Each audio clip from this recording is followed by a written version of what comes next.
Look okay? Oh yeah, it looks a little purple, but the laptop or camera lighting or lens on it, so it should be all right though. Cool. Purple is the color of recovery. It is the color of recovery. That's absolutely right.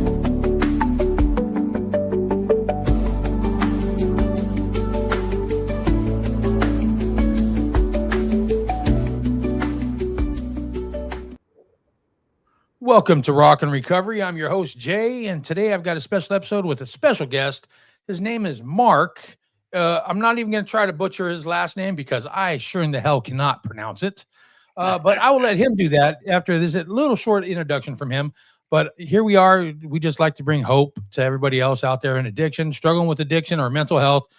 I just like to bring a little bit of hope. And for me, hope means hold on, pain ends. So, Mark, why don't you introduce yourself and tell us what you do, and I'll just let you go jump into your story from there. Okay. Hey, thanks for having me on. I'm Mark Ehrenkranz, and I was in the movie business for a long time, and I made a documentary called Addiction Warriors, and I had some frustration with it, so I kind of put that career on the shelf. And then I went back to school, and I became a certified peer recovery specialist. I've been in recovery since 1985. I first got clean and sober then. I was 25. I'm now 65. So I've been practicing recovery for almost 40 years, not linear, so that 22 years in, I herniated some disc in my neck. They gave me a supposed non-narcotic called tramadol, which I checked out with addiction psychiatrists and everything. Everybody said I'd be fine. Well, I took it. I got high. Wow, this is great. License to use. I'm using the prescription. I'm in pain. Cool. Kept taking it, really, made me, I don't know if it helped with the pain, but it certainly made me feel good. And then, of course, absolutely. Yeah. And then, my opioid receptors, they were just so hungry for that. And then, as we know, it works really well until it doesn't. So that I built up a tolerance, and then I wanted my machine to go from 60 to 100. So then I started to seek opioids, and then there was no Oxycontin or oxycodone, so I was still in Vicodin and Percodan from my dad's medicine cabinet. And then I was a benzo addict originally, so I conned immediate care psychiatrists, quack doctors for Xanax. And I was off to the races for 3 years, grown children, marriage, business, my movie career is going great. And I'm slipping and sliding and, girls and drugs. And I was like 16 years old again. So flash forward, I cleaned up 8-9 years back into recovery, practicing AA, smart recovery, noble steps, and secular Buddhism. And then at the end of making Addiction Warriors, I met this guy, D. Jaffe, and he wrote this book, The Abstinence Myth. And I had never really heard about harm reduction. So he said, yeah, Mark, man, I enjoy a little weed now and then. Well, that's all he had to tell me. So I was in San Francisco. I went to the dispensary. I said, CBD only. Went home, took a hit. Boom, I got so high. I had a great time. I ate a lot of food, came back to the hotel. I pleasured myself, and then I was, again, 5 years of going to the dispensary, spending oodles of cash. As we know, the cannabinoid receptors and, the chemistry now, it basically renders the medication I was taking, serotonin reuptake inhibitors, Cymbalta and Wellbutrin, useless. So what happened? I had to smoke all the time because I was crying and I couldn't stop crying, and I got depressed. And then I got so depressed that I didn't think life was worth living. Next thing I know, my wife calls the police, ambulance pulls up, and I'm taken to the hospital. Actually, at the hospital where I work now, in the psych ward where I work. So again, I cleaned up. I got a bunch of years. I now work at a 1,000-bed hospital. I'm the only peer recovery specialist. I go bedside every day. Actually, now only Monday, Wednesday, and Friday. That's another story, which I can tell you. And I try to do my peer recovery thing, get vulnerable and be honest, radically honest, and, and motivate them to get into recovery. And I'm the only one in the hospital that can talk to them straight up, because the doctors, they say you should do this, you should do that. But often patients have that fight, flight, or freeze, and they're afraid of the stigma. They're going to be stigmatized. These people are going to be judgmental, and they just yes them to death. So I come in and I, help facilitate medically assisted treatment, harm reduction, pathways of recovery, peer recovery centers, all of the modalities, and that's what I'm doing now. And I can tell you that I started to write some books, having written some screenplays in my career. Um, but Jay, I've been blabbering, so you may want to jump in. Absolutely. Well, I was going to ask you some questions anyway. Like early in recovery, what were some of the triggers, and how did you manage those triggers early in recovery? Yeah, so I was a benzo addict and a garbage head, and so I ended up in St. Barnabas Hospital in Livingston, New Jersey, and detox. And then the doctor said to me, would you consider rehab? No, that's for drug addicts and losers, And so I went. Right. It was the best, experience of my life. And I went to aftercare, and I started to go to AA. I went to NA, and at that point, I think I had partied for a lifetime. That's what I told myself, and I sort of blew up my Hollywood career, and I was hoping to get it back. So I was very motivated to stay clean and sober. And at that time, there was no anything to ease it along. I didn't have an opioid use disorder, so there was no buprenorphine. Um, so exercise, meetings, spiritual practice, all of those things I really practiced every day. So there really weren't cravings. What are some of the dangers of the benzo addiction? What does it exactly do to your mind? And psychosis, is there a psychosis that goes along with it? And how hard is it actually to kick that habit? Yeah, no psychosis for me. Everybody's different. I took it. I got energized. I was ready to soar and fly, And I love the shit. My father was a benzo addict. My grandmother was a benzo addict. I used to steal from them. I worked at St. Barnabas in the junior high. Would take the IV and put it in my ass, 10 milligrams of Valium. I fucking love this stuff. So, I gave it up. They put me on a medication then. It was called Cerax.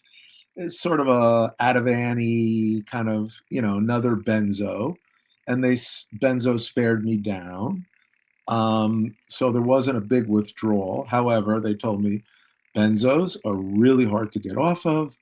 Just like nicotine, we feel these are the two hardest things to get off of. And that it may take, we know the benchmarks now are 6 months, 2 years, 5 years for complete brain, reset. It may take a bunch of years till your brain resets. And so it was weird. I would kind of feel it, and there's these sensations and things, but I really got into fitness, and that's what I had done in high school, and I that was my thing. I made movies, and I did well in track, and so that was easy for me to pick that up as a big form of my recovery and meetings and big book and steps and exploring other avenues of spirituality. So I So really, AA worked for you, or was it AA or NA? uh, you know, I went to a lot of NA. Maybe I was going to the wrong meetings. They were a little rough for me. I dug that because it was radically honest, But I found more time in AA, and at that time everybody smoked cigarettes and drank coffee, so that was a little rough. But I'm Jewish, so when I was introduced to the Our Father, it was fucking weird, Jay. I was like, oh my God, Oh yeah. I'm going to be struck by God. I'm saying the Our Father, But I was taught that the whole trick is becoming more comfortable with discomfort. So that was uncomfortable. So there was a victory in that. It went from 0 to 1, the largest distance, So I kept doing it.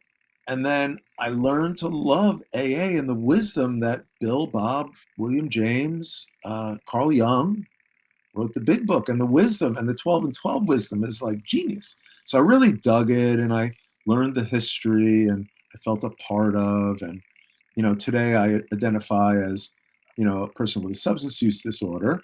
But at a meeting of AA, I say, I'm an addict and alcoholic because I want to feel a part of. I don't want to alienate anybody else. That's sort of the anthem there, right?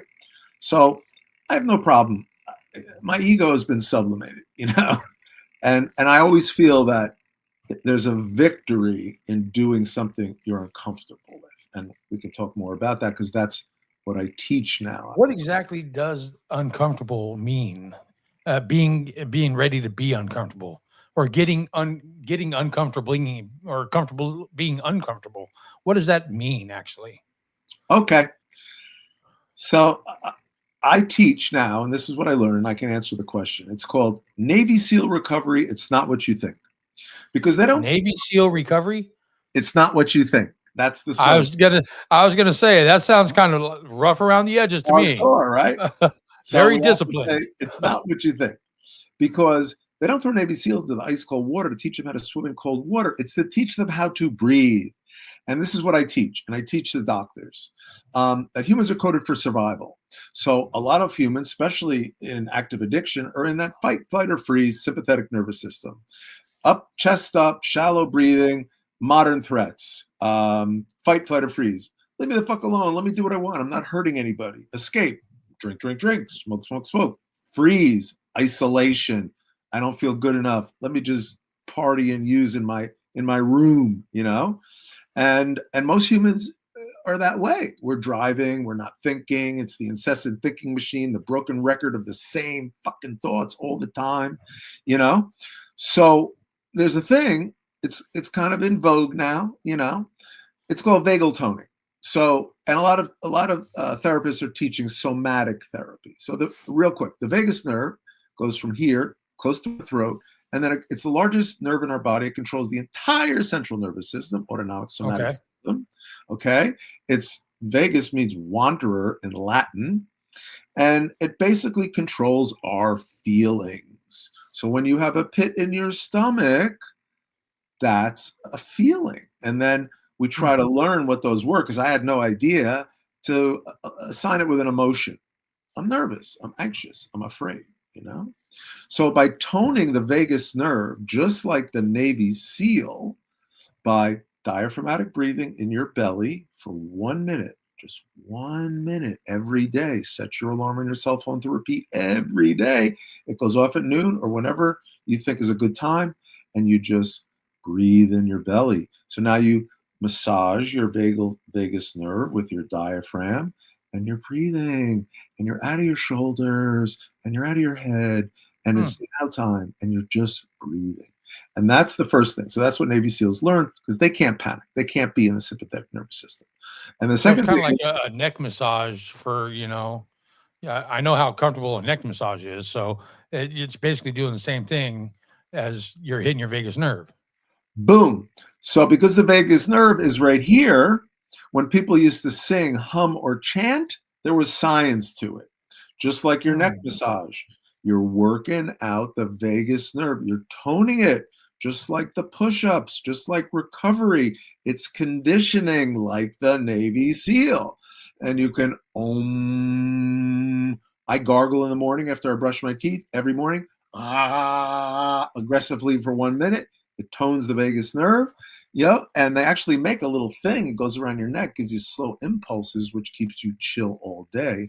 And because they realize that IBS, IBD, all those GI distresses, they are directly affected by the vagus nerve.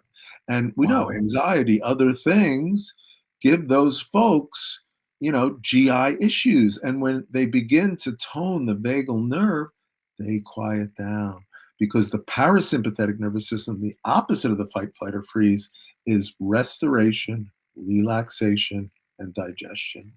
And I practice that.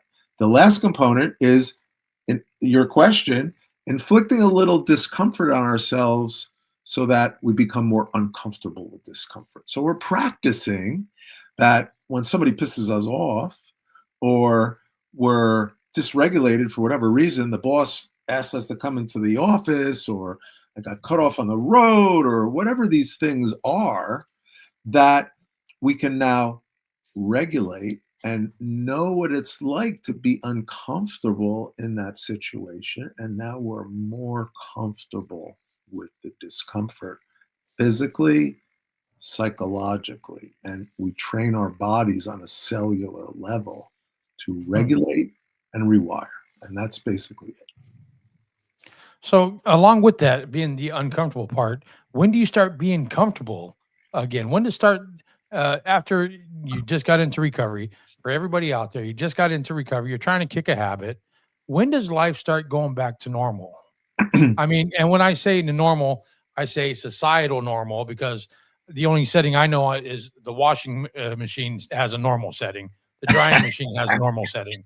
So, societal normal, when does that start coming back? Your feelings and emotions and regulation and everything like that. Sleep, even. When does your sleep patterns come back? Oh my God. Yeah, totally, Jay. So the answer is everybody's different, right? Entirely different. A young person can kick fentanyl, do Suboxone or Sublocade is the shot. This is a miracle because people, I don't want to get on Suboxone again, Subutex. It's the worst withdrawal, buprenorphine, right? I say, we'll give you a shot once a month. You can do it 4 to 6 weeks. Now we go to 7 weeks, 8 weeks. We begin reducing it, and there's no withdrawal. Plus, the Sublocade takes you out of the habit of taking something. I love taking shit, even over the counters, So everybody's different.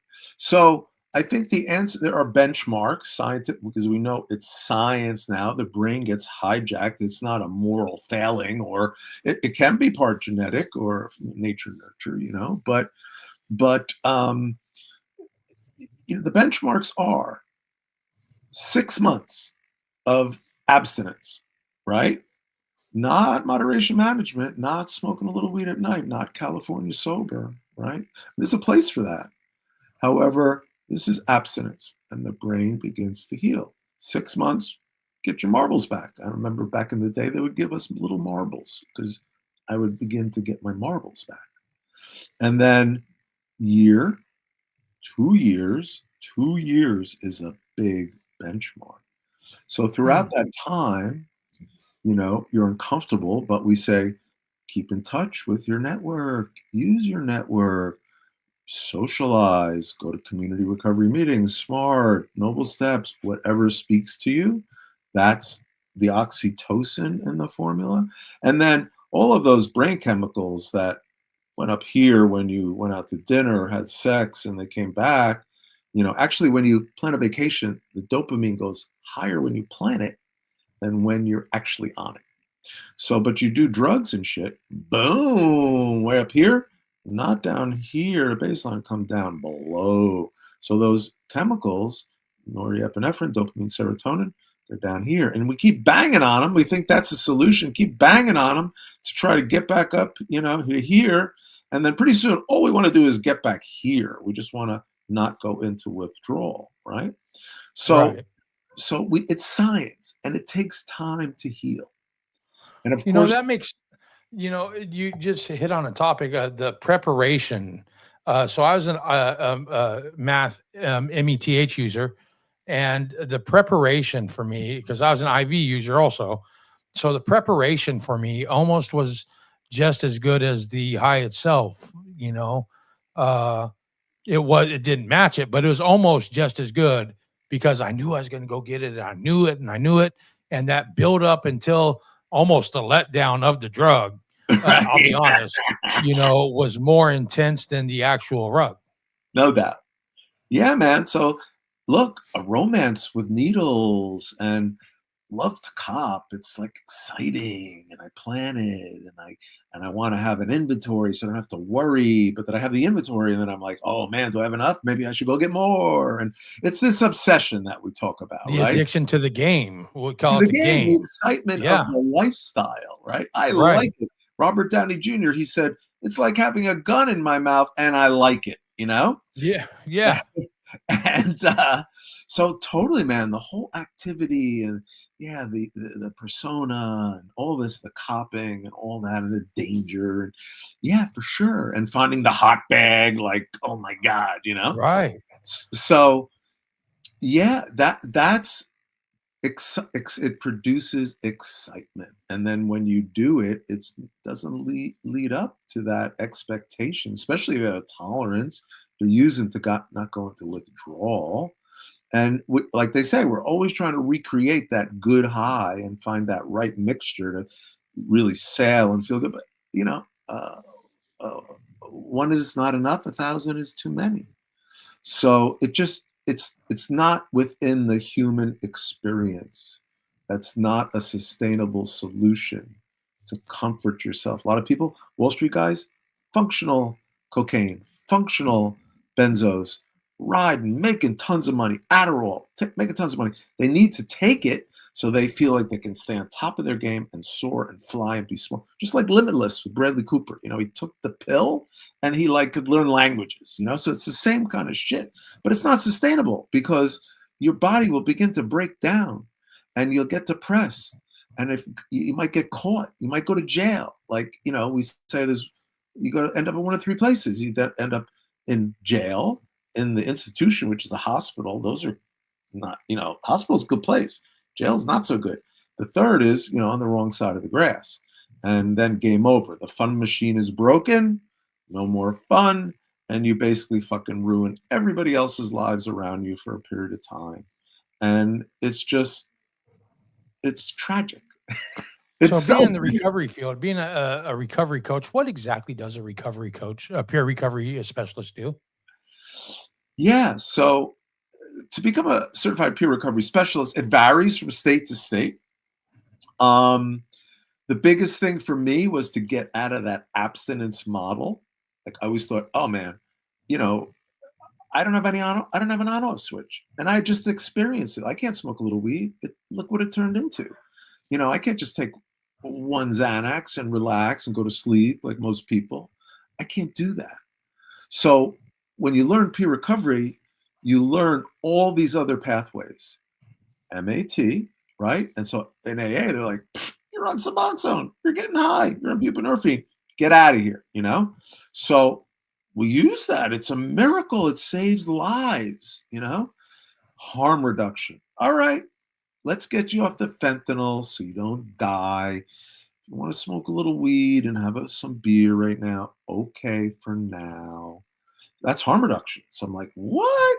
That's California sober, right? But that's another kind of thing. So that's the difference. And then we don't just learn 12-step, we learn smart recovery, Buddhist recovery, secular recovery, life ring. I mean, there's just a litany of pathways and community support. There's even a meeting for MAT. It's called MARA. There's even a meeting for people who are practicing harm reduction with others who are practicing harm reduction. You talk about your success, your failures. They're marijuana anonymous.org. Beautiful. You know, people, I love to smoke weed, but it's fucking with my psych medication. It's not working anymore. Like, that's a fact, Jack. Or it's not marijuana. It's that it's so strong now. That's the difference. Like you, me, we smoked like some brown weed, you know, that we got from the neighbor. And it was like, I don't know, 5-10% THC. This now the bud, 30%.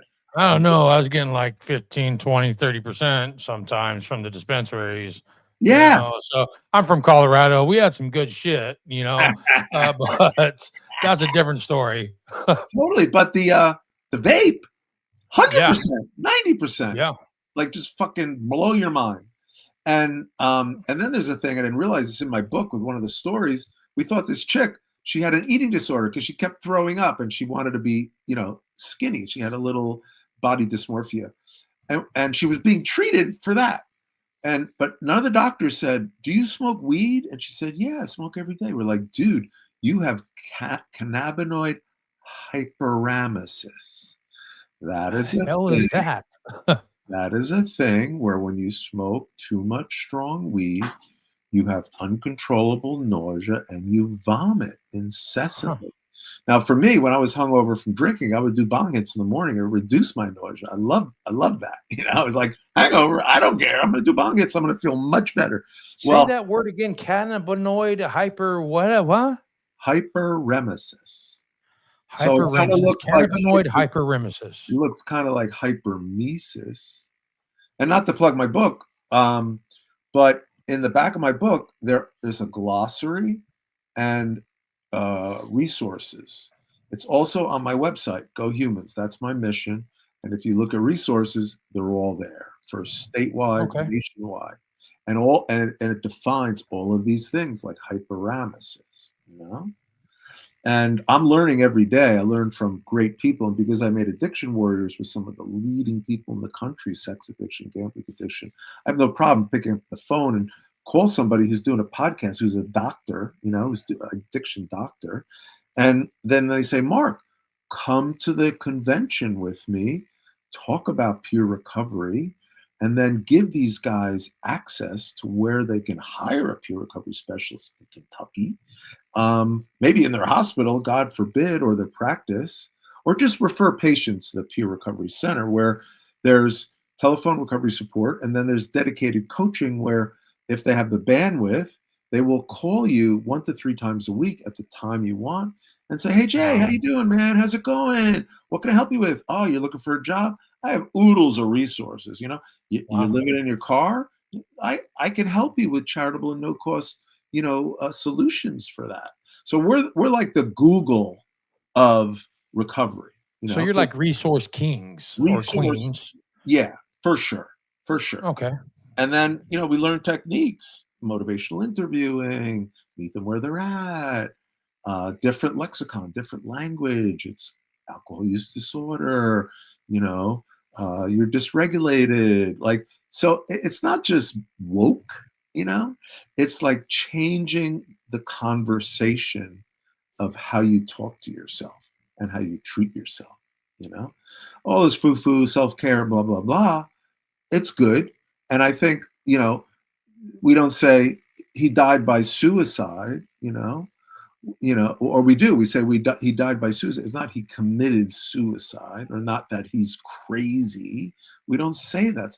It's science. There's disorders and there are treatments.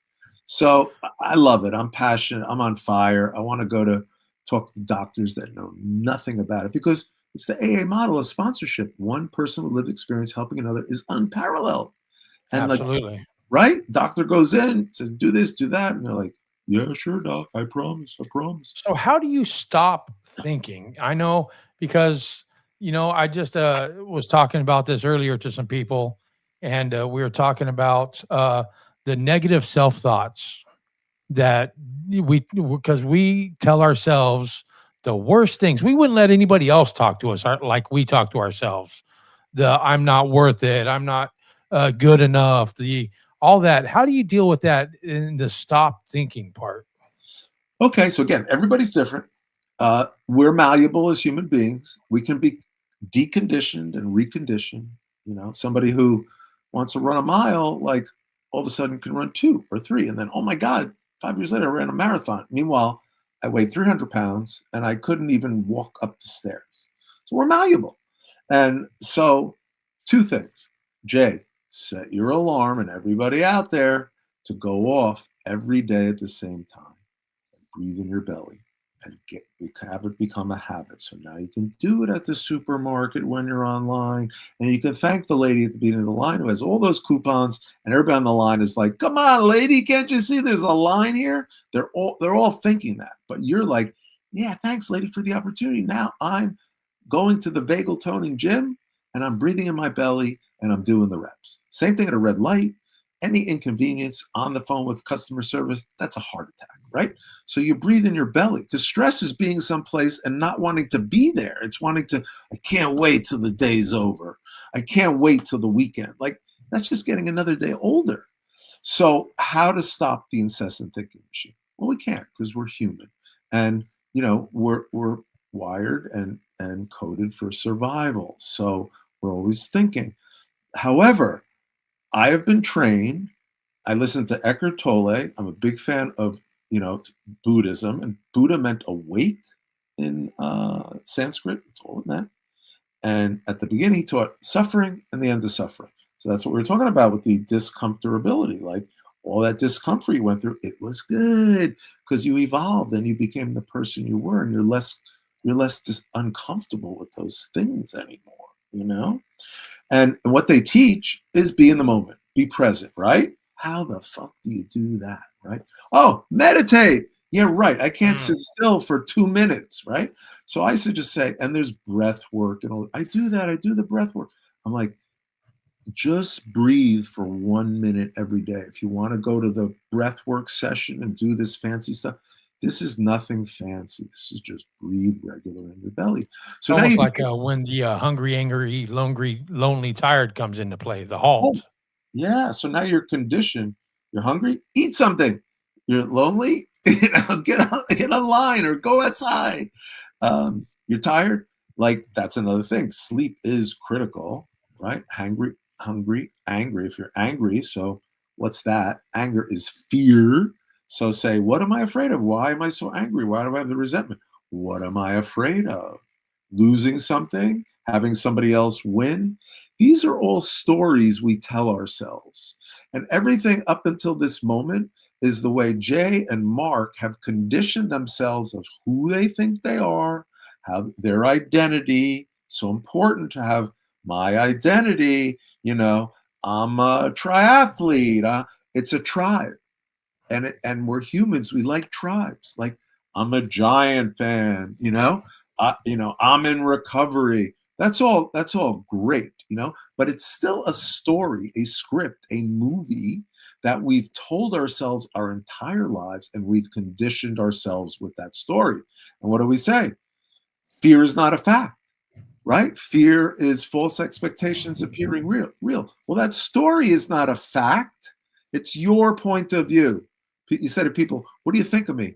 Oh man, you're smart and all this stuff. And you think I'm an egomaniac with an inferiority complex. My head is as big as a spaceship. And they're like, no, man, you're getting better. You're more humble. So we don't really see ourselves. We just see reflections of ourselves, and we check in with my sponsor, with my pure. How am I doing? How am I doing? How am I sounding? I don't know. I don't see it. So how to change that conversation? It's a story. It's a movie. Now is now. It's now o'clock. It's not later o'clock. It's not when we finish this podcast. It's not what I'm having for dinner. It's not what I'm watching on TV tonight. It's not like, oh my God, I have a crazy week. What does everybody say? It's been crazy. Well, it's not crazy. You've been crazy, right? So if you can be regulated and calm through a war or the frenzied work pace, you're chill and it's not crazy, right? So Absolutely. between the breathing, and getting out of your head, dropping everything into your lower body, the thoughts will come. Just go back to your hand on your belly. It's just like meditation. We say, close your eyes. The way I do it is I scan my body. I bring energy to my toes, to my ankles. I scan my whole body. Sometimes I have to start it all over again because I'm just thinking too much. And then I finally calm down. And there's an expression that says, come to your senses, man. That's coming to your senses. And then I just breathe, and the thoughts aren't as abundant anymore. And if they are, what do they say? Let them pass through you. Don't make judgment. They'll come, they'll go. They're just thoughts. They're just a story you're telling yourself. Go back to your belly. Go back to your belly. And that will slow the incessant thinking machine. So do an inventory of yourself. See what you think of yourself. That's the fourth step. It's done in every spiritual discipline. Judaism is called the Chesbon Nefesh. It's an accounting of the soul. You write down all the shit you think you are, or how, and then you evaluate it with somebody. And then you go, why do I So, do that? kind Right? of like a fourth step to moral inventory. Fourth and fifth step. That's what it is. And then you identify, why do I feel that way? Well, in AA, there's a fifth column that we fill out. Everything is fear. What did I just say? Everything is because of fear. You Right. know? Fear of what? Not being successful, not being good enough, the expectation. My neighbor has a beautiful house and this car. I don't have that. I should have that. It's the American way. I wrote a book because I had multiple myeloma. and I'm in remission. It's a very treatable cancer. But when I was in the hospital getting chemo, followed by 3 months of isolation, I wrote my first book, and I had written movies before. The first book is called The Great American Suburban Experiment. Now, that was a time in the 60s and 70s where consumerism exploded. Everybody wanted more. We were doing all this shit. We're basically ruining the environment. And then later on, now we have to spend all the money we did making it to repair the damage we did and the damage we did to ourselves. Right? I say to people, don't Right. work too hard, because when you retire, you're going to spend all the money you made to repair what you did while making it. Right? How crazy is that? That is So, kind of, that's kind of almost backwards thinking, but no, but that's what recovery teaches us. Like, this is yes, not the right way. You can right. plan, you can be successful. There's nothing wrong with making money. Just don't be a scumbag about it.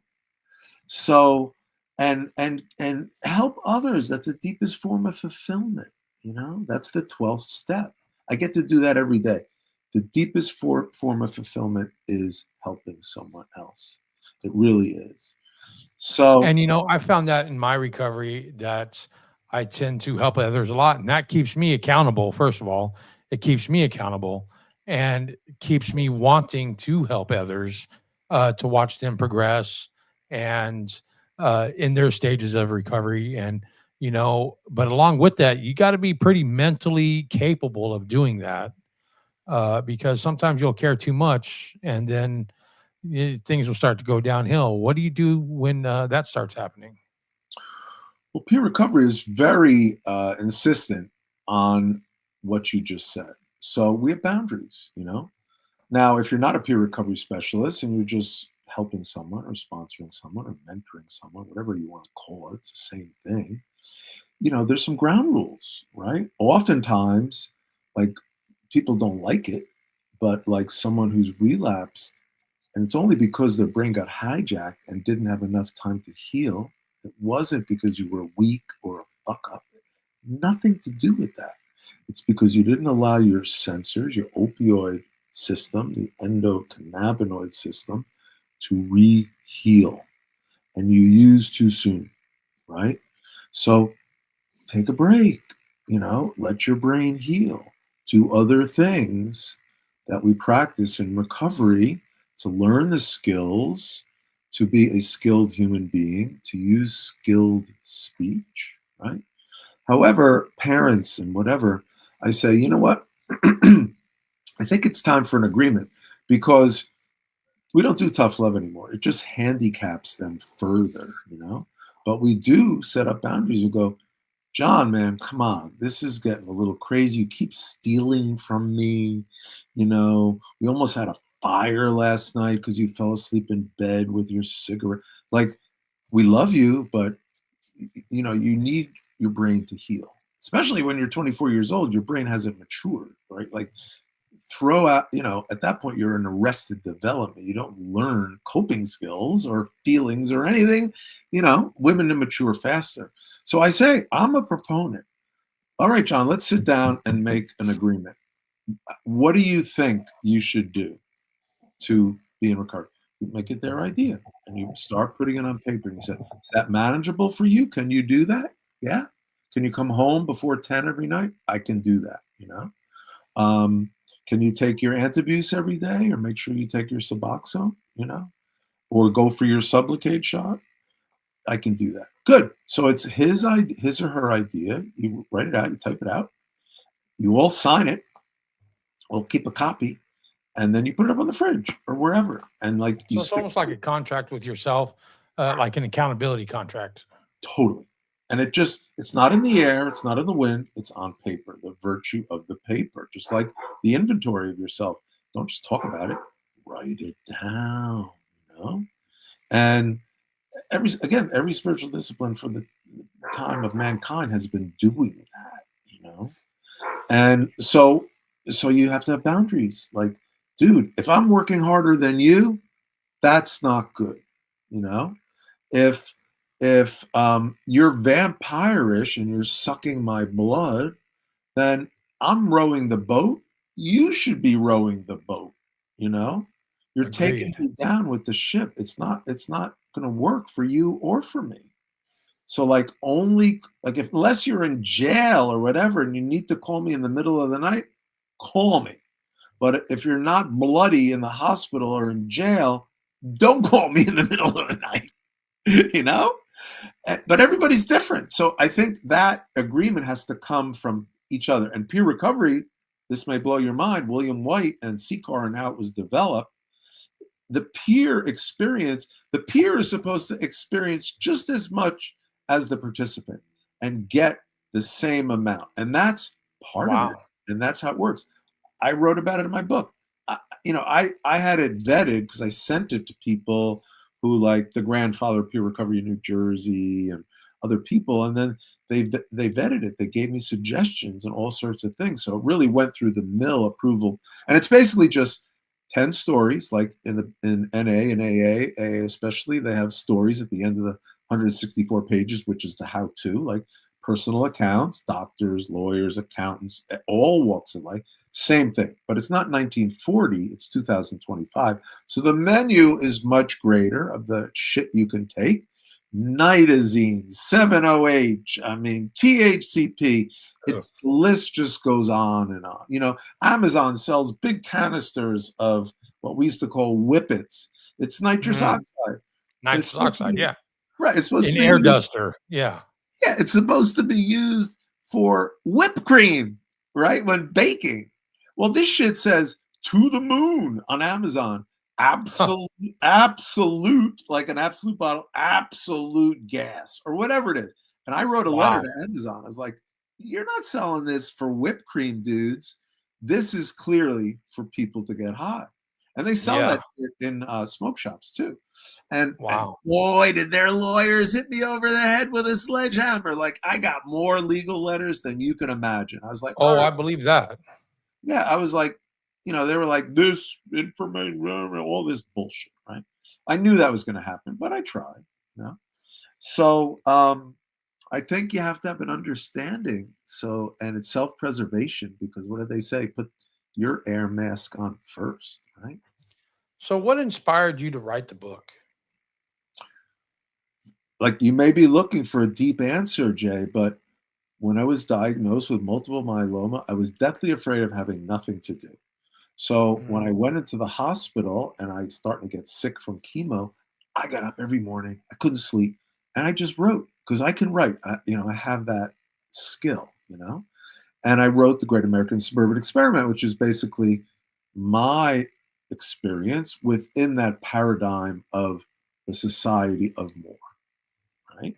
My parents sent me to Be Somebody training, because I grew up with a Jappy family in Essex County, and they expected a lot. There was, you need to be a doctor and a lawyer, and you're going to go to this college, Right. because I need to put the decal on my car so everybody thinks I'm great, right? Right. So, and I don't know if that's a good thing to do. There should be a balance, but it served me because I had a nice career in the movie business, but it did a disservice in terms of my expectation, my hubris, my ego, and then I medicated because I wanted to be better than better and always on top of my game. And so, I don't know. My parents were great. They gave me everything. It was beautiful, but they did the best that they could. We always say that, but we're always learning, like if a kid says, I'm afraid or I'm nervous, you say, good, it's okay to be afraid. Not like you have no reason to be afraid, right? Or what are you afraid of? That's ridiculous, because you want them to feel the feelings. And if they fail, let them fail. Let them feel frustrated. Let them feel terrible, because then they develop coping skills to deal with that. I never developed those, So, until I got clean and sober, and it took years, because they say you have arrested development. The year you started using, age 12, 13, you have that emotional operating system when you're 25, 30, 35, when you get sober, right? I've heard that. And what does that exactly mean, arrested development? So we know that the brain matures at the end of adolescence into your mid-20s, right? So when we're young, we're coded for invincibility, right? Our brain is not matured.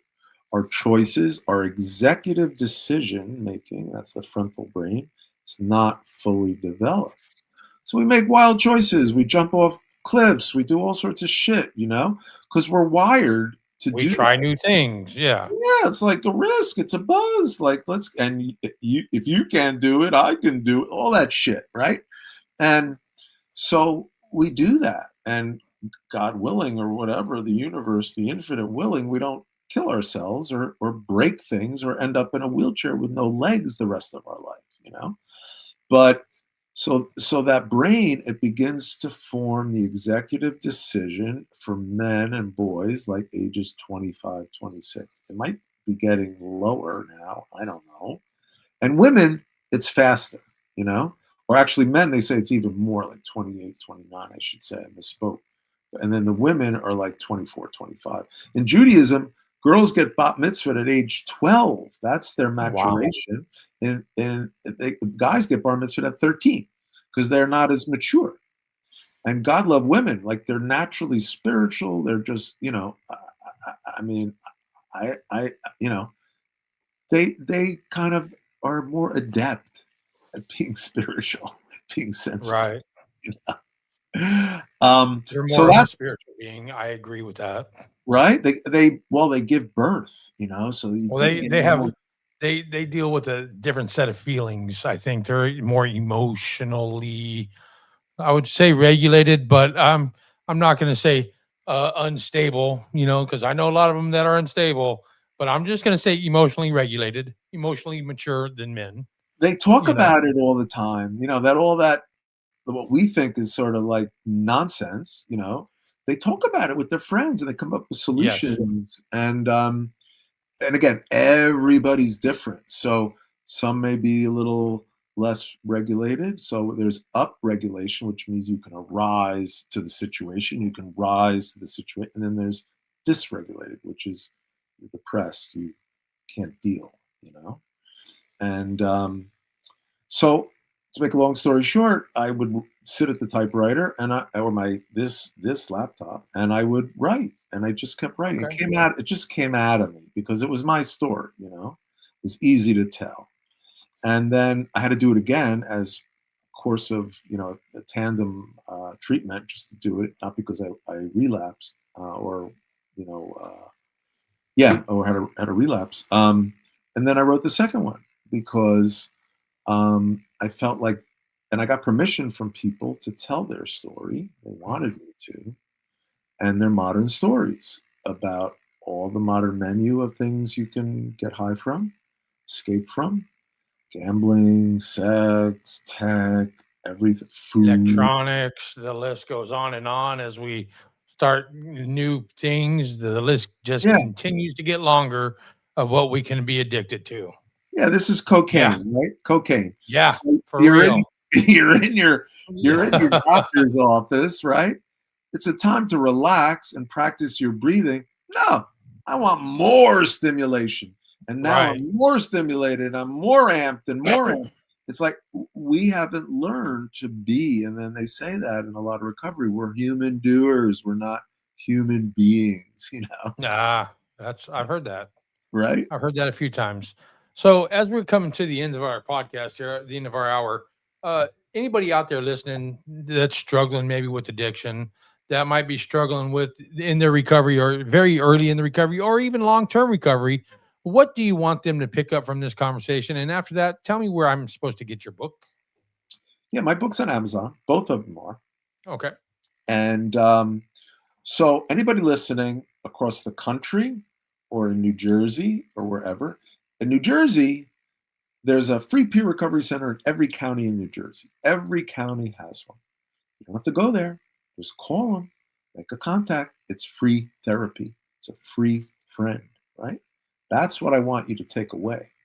And if you're in Connecticut or in Virginia or in Texas, you can go to go-humans.com, go-humans.com, and look for the resources. And it's all there. It's all, and in the back of the book, all the glossary of these wild terms and things we've talked about, hyperemesis, and and a state-by-state peer recovery contact. And just click on it and call them up and say, what's the deal in our state? How can I get access? How can I become one? It's all that. So that's what I hope they'll take away, that this is a very valuable, effective way for one to practice recovery. So now the last part was, what do you want people to take away from this conversation? Well, just that. And I'm hoping, that learning that it's all about becoming more comfortable with discomfort. Discomfort is good. Consider it good and an opportunity.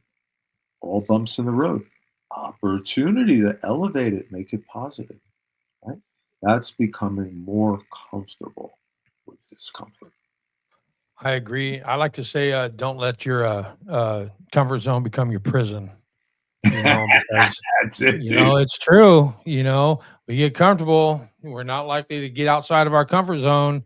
It becomes a self-inflicted prison, and then you're not really living life to your full potential, whatever you want to do. All you're doing is getting another day older. How boring. So yeah. It's true.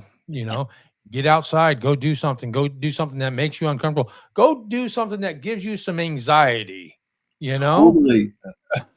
Yeah. And it's so true. It's sometimes hard to get out there because we're still in our heads being judged, it's our own backwards thinking, our own toxic traits, the thinking. If you're afraid of being social, just set foot in a coffee shop, go to Walmart.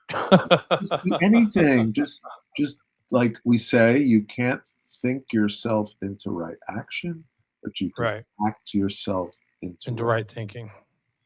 And just act as if, and the mind will follow. It's a fact, Jack. It is a fact, Jack. I agree with that. Well, Mark, I appreciate you coming on the show. You don't know how much that is going to help somebody that needed to hear this conversation. So thank you. I appreciate you taking time out of your day and scheduling. Jay, I just wanted to say that people out there may be wondering why I look purple and everything is purple, right? What's up with that? Well, purple is the color of recovery, right? Yes, sir. And healing and good things. So maybe you'll remember that too. Mark was a purple. Purple is the color of recovery. Do not forget that. When you see a purple ribbon, that means somebody's in recovery, Right on. And we got a recovery awareness month coming up here soon, I think towards the end of the year, actually. And so be looking for those purple ribbons. That might be somebody that could have been struggling and has walked through hell to start living life again. Just know that. Totally. And keep rocking your recovery. Until next time, I'm Jay. That's Mark. And we'll talk to you later.